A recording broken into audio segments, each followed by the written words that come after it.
Hello everyone, welcome to another blog of Pluto the furry baby. আশা করছি আপনারা সবাই ভালো আছেন। আমিও প্লুটোকে নিয়ে খুব ভালো আছি। অনেক দিন ধরেই আমি ভিডিও দিতে পারিনি, ভিডিও বা শর্টস আপলোড করা হয়নি, কারণ আমারও শরীরটা ভালো নেই আর প্লুটোরও শরীরটা ভালো ছিল না বেশ কিছুদিন। সেটা নিয়েই আজকের ভিডিওটা, যে প্লুটোর কি হয়েছিল।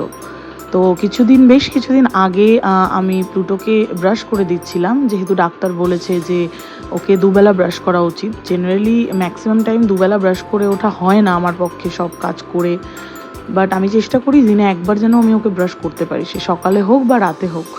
তো একদিন ব্রাশ করাতেই হঠাৎ ওর দাড়ির ওর নাকের পাশের দাড়ি হঠাৎ একটা ছিঁড়ে যায়। আমি খেয়াল করেছিলাম, বাট তারপর সেরকম কিছু হয়নি। তো তার একদিন পরে কি দুদিন পরে প্লুটোকে দেখলাম যে নাকের পাশের জায়গাটাতে হাত দিলেই হঠাৎ করে ও চিৎকার করে উঠছে। তো আমি ভালো করে খুঁজে দেখার চেষ্টা করলাম, দেখলাম কিছু নেই। আবারও রাত্রেবেলা আমার হাজব্যান্ড অফিস থেকে ফেরার পর আমরা দুজনে মিলে ভালো করে চেক করলাম, দেখলাম যে হ্যাঁ, ওর নাকের পাশে দাড়ির জায়গাটাতে একটা যেরকম আমাদের লোম ফোড়া হয় সেরকম একটা ফোড়া মতন হয়েছে। তো পরের দিন যথারীতি আমরা ওকে ডাক্তারখানায় নিয়ে গেলাম, তার কারণ আগের দিন রাত্রেবেলাও ভীষণ চিৎকার চেঁচামেচি করেছে, ঘুমোতে পারেনি, ওর কষ্ট হচ্ছিল। তো আমরা দেরি না করে সে মতন ডাক্তারের কাছে নিয়ে চলে গেলাম। তো যেখানে ওকে ভ্যাকসিনেশন দেওয়া হয় সেই ভেট হসপিটালেই আমরা ওকে নিয়ে গেলাম। নিয়ে গিয়ে ডাক্তারকে যখন দেখালাম, ডাক্তার বলল যে ওকে কি কিছু কামড়েছে, কোনো ইনসেক্ট বা কিছু। আমরা বললাম না, সেরকম তো কোনো ব্যাপার নেই। তো ডক্টরকে আমি বললাম যে এরকম ওর দাড়ি ছিঁড়ে গেছিলো। তো ডক্টর বললো তাহলে হয়তো এটা তার জন্যই হয়েছে। তো ডাক্তার দেখলো, দেখে ওর ওই লোম পোড়ার ওখানটাতে আরেকটা দাড়ি হয়েছিল, সেটাকে সঙ্গে সঙ্গে কেটে ওর যে পুঁজটা জমেছিল সেটাকে বার করে দিল। বার করে ওকে একটা ইঞ্জেকশন দিল। ওকে একটা ইঞ্জেকশন দেওয়ার পর ওকে একটা মলম দিল স্টেপ 1, আর ওকে একটা লিকুইড ওষুধ খাওয়ার জন্য দিল। বললো 2-3 দিনে এটা কমে যাবে। আর এটাকে ভালো করে ড্রেসিং করে, ভালো করে ধুয়ে মুছে শুকনো করে তারপর যেন আমরা স্টেপ 1টা দিনে 3 বার করে অ্যাপ্লাই করি। তো ডাক্তারের কথা মতন আমরা তাই করলাম। 2 দিনও সময় লাগেনি, উইদিন 1 ডে প্লুটোর ওই লোম ফোড়াটা ঠিক হয়ে গেল এবং সঙ্গে সঙ্গে ওটা দেখলাম মিলিয়ে গেল। 2 দিন টাইম লেগেছিল।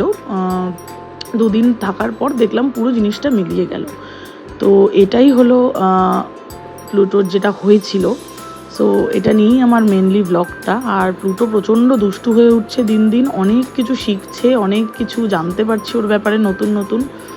আগামী দিনে আরও ব্লগ নিয়ে আসবো। তো এটা একটা কিছু ছোট্ট ক্লিপিংস, যে ও গাড়ি রিমোট কন্ট্রোল গাড়িতে ভয় পায়, তো সেটারই কিছু ক্লিপিংস তুলেছিলাম। ইভেন আমি হসপিটালেরও কিছু ক্লিপিংস দিয়েছি, খেয়াল করে দেখবেন। তো এই যে কোনো এরকম আওয়াজ করা যে কোনো জিনিস, রিমোট কন্ট্রোল গাড়ি হোক বা কিছু, সেটাতে প্লুটো দেখলাম বেশ ভয় পায়। আরও নতুন ও জিনিস শিখেছে। আগে যেরকম প্লুটোকে কিছুক্ষণ কেজে রাখতাম, এখন আর ওকে কেজে রাখি না। কেজ খুলে দিই, ওর যখন হিসু পায়, হাগু পায়, ও নিজেই করে চলে আসে। দেখুন, এখানে দেখতে পারবেন যে ও হিসু করে নিজে বেরিয়ে চলে আসে। এরকমভাবে কেজটা খোলা থাকে, ওর যখন হিসু পায় ও হিসু করে গিয়ে ঢুকে চলে আসে। আমি আরও কিছু ব্লগস নিয়ে আসবো, যে কিভাবে ও এটা শিখলো আর আরও নতুন নতুন ও কি শিখেছে। আজকের ব্লগটা এই পর্যন্তই। আশা করছি ভিডিওটা আপনাদের সবার খুব ভালো লেগেছে। যদি ভালো লাগে please like, share and subscribe and also comment যে আপনারা নেক্সট কি দেখতে চান। আজকে এত অবধি, আবার দেখা হচ্ছে নতুন একটা ব্লগে। Thank you, by.